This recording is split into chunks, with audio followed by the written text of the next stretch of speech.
ayah ibu saya sudah meninggal. Allahumma firlaha warhamha wa'afiha wa'fu anha. Amalan apa yang sebaiknya saya lakukan agar tetap berhati kepada ibu, berbakti pada ibu saya?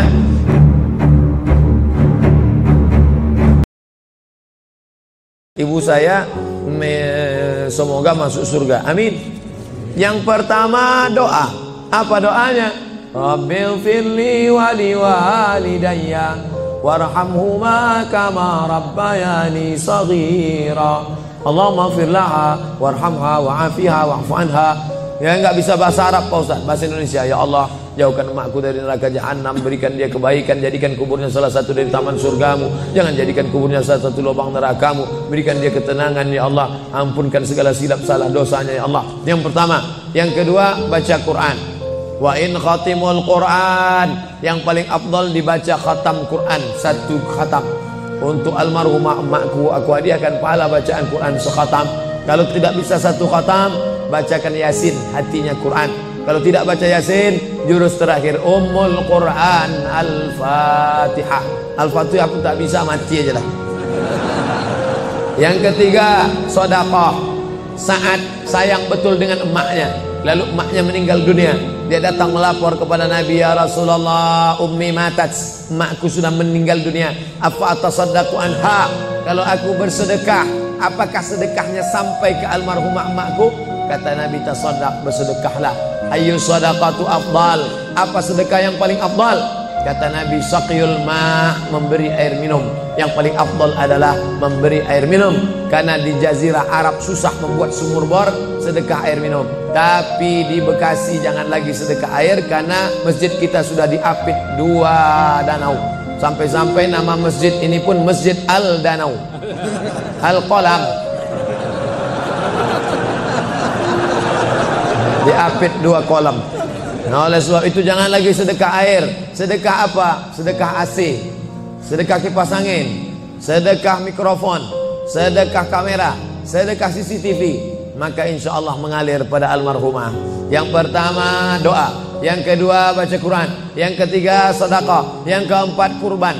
Nanti mau hari raya kurban, ini 1 kambing untuk almarhumah emakku. Yang kelima haji. Kalau dia dulu belum haji, badal hajikan.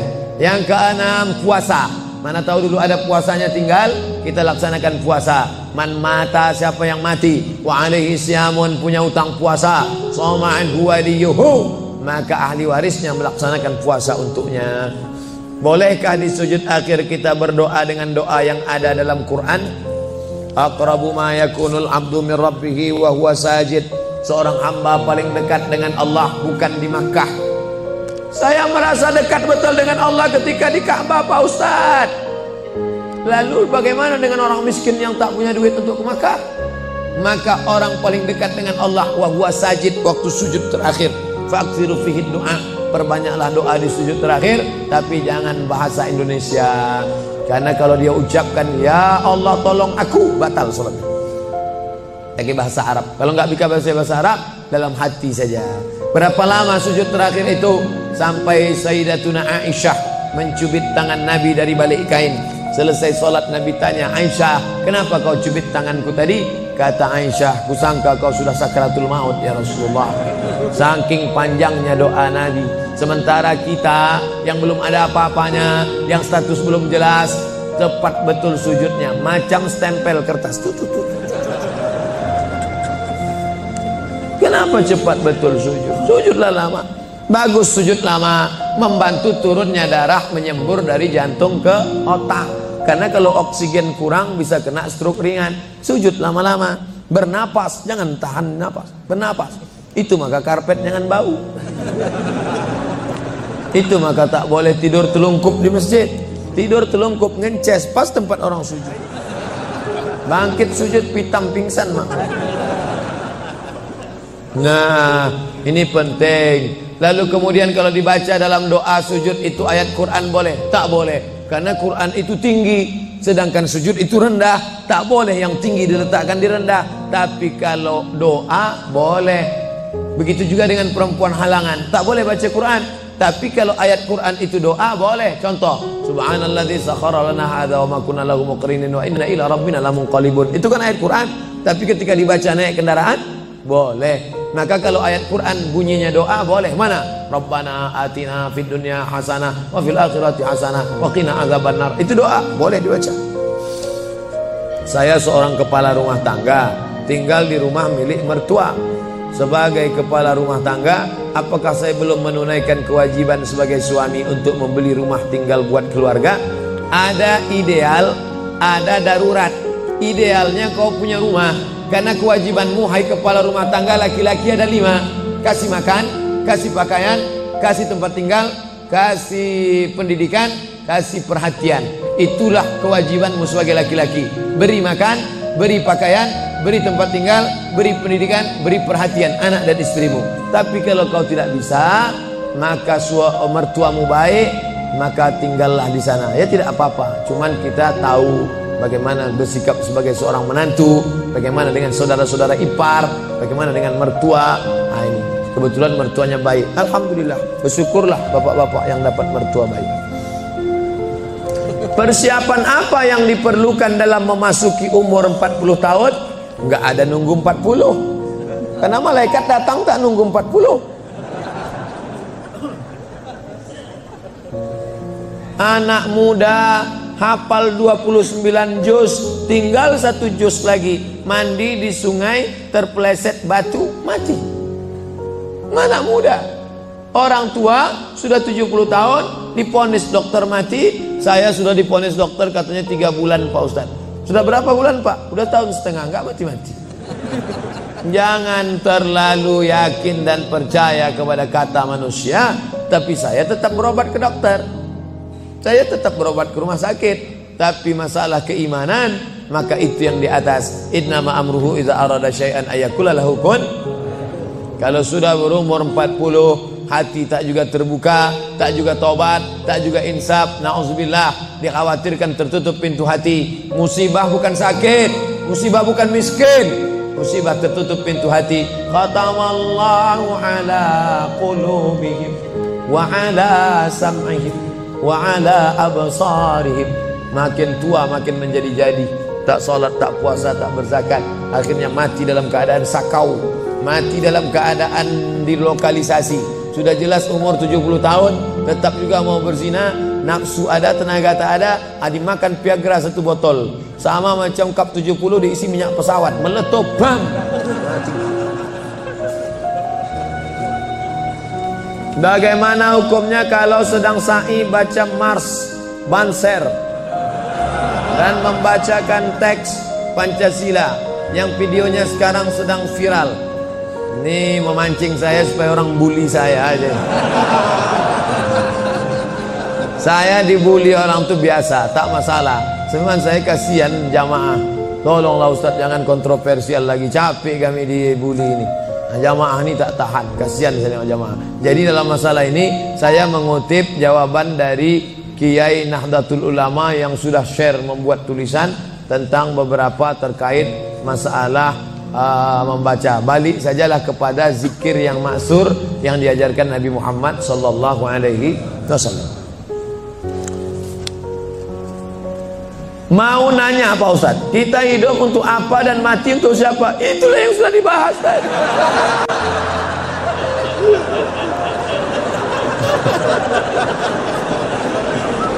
Artinya pertanyaan ini dibuat sebelum pengajian tadi. Kakak boleh suuzon. Kertas terakhir, ada lagi. Kertas, kenapa Allah membolehkan poligami? Apa hikmah? Fankihu ma tabalakum minan nisa. Nikahilah nisa. Itu syaratnya yang pertama. Yang dinikahi itu nisa. Makanya laki-laki menikahi perempuan, karena Allah menciptakan Adam dan Hawa, bukan Adam dan Asep. Setelah kau pilih nisa, syaratnya bagaimana? Min thayyibat fankihu ma taba, yang baik. Kalau laki-laki thayyib, thayyib itu artinya baik. Sekarang thayyib sudah berubah, nggak pulang-pulang. Fankihu ma taba, nikahilah perempuan yang baik, minan nisa, perempuan yang baik, masna 2, wa sulasa 3, wa ruba' 4. Fa in khiftum alla ta'dilu, kalau kau khawatir tak sanggup adil, fawahidah, satu saja cukup. Ada seorang janda, dia punya anak, maka anak yatimnya ini perlu dijaga orang. Maka daripada dijaga orang lain, saya ajalah menjaganya. Nah, itu alasan pertama, karena untuk menjaga anak yatim. Itu alasan pertama. Alasan kedua, ada mungkin laki-laki yang dia 300 tenaga kuda. Tak bisa dia kalau tak poligami, tak cukup satu. Kalau sampai satu tuh mati, Bu tuh. Nah, tuh. Jadi perempuan tidak boleh mengatakan lebih baik lakiku berzina. Oh enggak. Maka dia harus berlapang dada menerima 300 tenaga kuda. Yang ketiga, untuk menghibur. Nabi Muhammad itu 25 tahun monogami, istrinya cuma satu, Khadijah saja. Jadi jangan katakan dia penyakit seksual, dituduhkan orang sekuler, liberal, kafir, munafik. Nabi Muhammad itu 25 tahun dalam keadaan lajang, tidak pernah berzina. Mereka menggelar dia Al-Amin. 25 tahun dalam keadaan istri satu, Khadijah. Setelah 50 tahun barulah dia menikahi beberapa perempuan dengan alasan karena suaminya mati perang, kalau dia dalam keadaan terluka, dengan alasan karena untuk mendekatkan hubungan dakwah kesukuan. Kalau dinikahi anaknya, maka suku itu akan menjadi tunduk, dengan alasan banyak. Nah, itu jadi bukan hawa nafsu, karena 50 tahun dia mampu mengontrol hawa nafsunya. Di akhir hayatnya, ini adalah ujian bagi umat Nabi Muhammad sallallahu alaihi wasallam. Jadi simpelnya, kalau kita naik pesawat, kata pramugari, ada pintu normal sebelah kanan. Ladies and gentlemen, all of our passenger, seluruh penumpang, sebelah kanan pintu naik dan turun. Tapi bila terjadi pesawat meledak atau masuk jurang atau meletup, ini emergency door, ini boleh dibuka. Nah, jadi kalau mau buka itu, bukalah. Ustadz, kita merindukan situasi seperti sekarang. Jamaah membludak sampai ke jalan, semua khusyuk menyimak. Bagaimana supaya situasi seperti ini bisa terus terpelihara di hati umat? Sering-sering buat pengajian. Yang datang kemari ini bukan adik kelas saya, kakak-kakak kelas senior-senior saya. Dr. Yusuf Siddiq. Saya sampai ke Mesir, Dr. Yusuf Siddiq S3 di Universitas Muhammad V Rabat.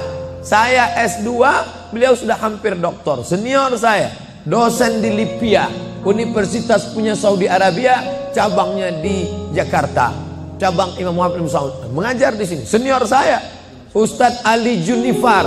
Ali Junifar itu senior saya. Saya sampai ke Mesir, Maroko S2, beliau S3, tafsir, dosen. Itu mengajar di sini. Hadir, siapapun ustadznya, datang, duduk, diam, dengar.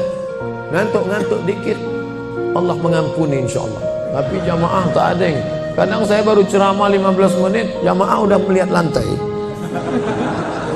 Tapi di Masjid Al-Qalam, Masya Allah, luar biasa. Oleh sebab itu maka anak bapak ibu wakafkan satu orang. Ini pentingnya. Wakaf semen sudah, wakaf anak belum. Saya ini termasuk anak wakaf. Ustadz, memangnya berapa orang? Saya anak pertama, adik saya satu, kami dua cuman, laki-laki dua-duanya. Tapi cucu datuk mbah saya lebih 40 orang. Lalu sebelum meninggal dia berkata, di antara cucuku yang banyak ini, yang satu nih harus sekolah agama, jangan masukkan dia sekolah Belanda. Mbah saya nggak tahu sekolah umum, dia tahu sekolah Belanda. Yang ini harus sekolah agama. Maka saya tak pernah sekolah umum, ibtidaiyah, sanawiyah, aliyah, ke Mesir. Yang ini jangan sekolah umum. Kalau umurku panjang, aku yang akan membiayai dia kemanapun sekolah. Tapi kalau aku mati, ini aku tinggalkan kebun kelapa 2 hektar untuk biaya sekolah dia. Ketika mbah saya meninggal, pokok kelapa itu pun mati. Lalu gimana Ustadz bisa kuliah ke Maroko? Disitulah baru saya paham rahasia sodakoh. Ternyata Allah balas niat baik mbah saya. Dapat saya beasiswa Al-Azhar 4 tahun gratis, dapat saya beasiswa Maroko 2 tahun. sampai pulang. Jadi kita wakafkan tanah kita, ruko kita untuk pendidikan anak-anak cucu kita ke depan. Ini namanya wakaf keluarga. Dan kita wakafkan salah satu dari anak cucu kita yang ini harus sekolah agama. Itu kalau tidak semua akan hilang sia-sia. Allahu Akbar. Terima kasih segala perhatian. Mohon maaf segala kekhilafan. Minta ampun kepada Allah, beristighfar, membaca Al-Fatihah, lalu kita berdoa. Astaghfirullahalazim. Astaghfirullahalazim. Astaghfirullahalazim alladzi la ilaha illa huwal hayyul qayyum wa atubu ilaih. Ala hadhihi an-niyyah wa kulli niyatin salihah. Al-Fatihah. A'udzu billahi minasy syaithanir rajim. Bismillahirrahmanir rahim.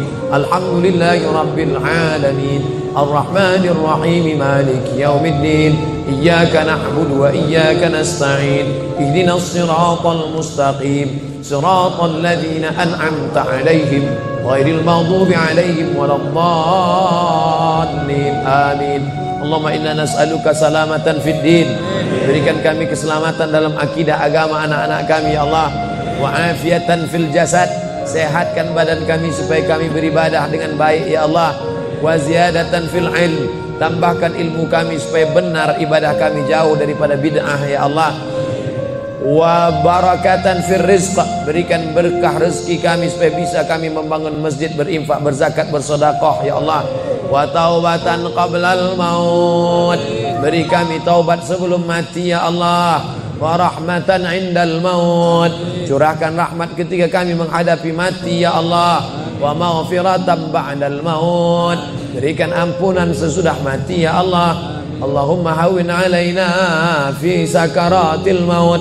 Ringankan kami waktu sakaratul maut. Wan najata minan nar.